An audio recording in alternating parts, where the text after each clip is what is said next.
ਬਾਬਾ ਜੀ ਤੁਸੀਂ ਨਨਕਾਣਾ ਸਾਹਿਬ ਤੋਂ ਆਨੰਦਪੁਰ ਸਾਹਿਬ ਤੁਰ ਕੇ ਵੀ ਗਏ ਹੋ? ਹਾਂਜੀ, ਅੱਛਾ, ਉਹ ਪੀਸ ਮਾਰਚ ਸੀ ਦੋਹਾਂ ਕੰਟਰੀਆਂ ਦਾ। ਇਹ ਮੈਨੂੰ ਕਿਹੜੇ ਸੰਨ ਦੀ ਗੱਲ ਹੈ?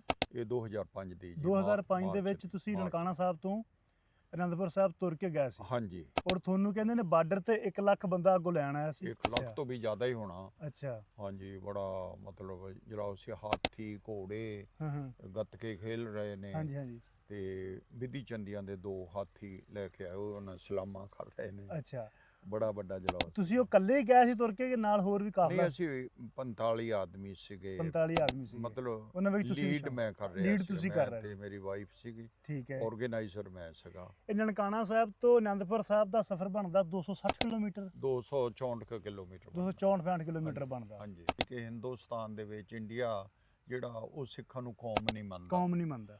ਤੇ ਸਾਡਾ ਮਤਲਬ ਇਹ ਸੀਗਾ ਕਿ ਉਹਨਾਂ ਨੂੰ ਕਿਸੇ ਤਰ੍ਹਾਂ ਉਹਨਾਂ ਦੇ ਮੂੰਹ ਦੇ ਵਿੱਚ ਇੱਕ ਕੌਮ ਦਾ ਸ਼ਬਦ ਪਾਉਣਾ ਕਿ ਸਿੱਖ ਇੱਕ ਕੌਮ ਆ। ਕੌਮ ਆ, ਹਾਂਜੀ, ਹਾਂਜੀ।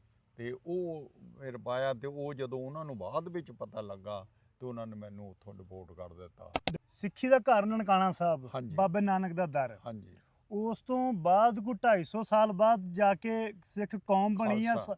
ਖਾਲਸਾ ਬਣਿਆ 1699 ਦੇ ਵਿੱਚ ਹਾਂਜੀ, ਆਨੰਦਪੁਰ ਸਾਹਿਬ। ਆਨੰਦਪੁਰ ਸਾਹਿਬ ਉਹੀ 250 ਸਾਲ ਤੇ ਉਹੀ 250 ਕਿਲੋਮੀਟਰ ਸਫ਼ਰ 250 ਕਿਲੋ। ਇੱਥੋਂ ਤੁਸੀਂ ਲੈ ਕੇ ਉੱਥੋਂ ਤੱਕ ਕੀਤਾ। ਬੜੀ ਵੱਡੀ ਗੱਲ ਆ ਹਾਂ। ਇੱਕ, ਜੇ ਸੋਚਣੀ ਹੋਵੇ ਬਹੁਤ ਸੋਚਣੀ ਵੱਡੀ ਹੋਵੇ ਗੱਲ ਤਾਂ ਆ। ਬੰਦੇ ਨੇ ਕਿ ਉੱਥੇ ਧਰਮ ਮਤਲਬ ਬਣੇ, ਉੱਥੇ ਕੌਮ ਬਣੀ। ਹਾਂ, ਠੀਕ ਹੈ।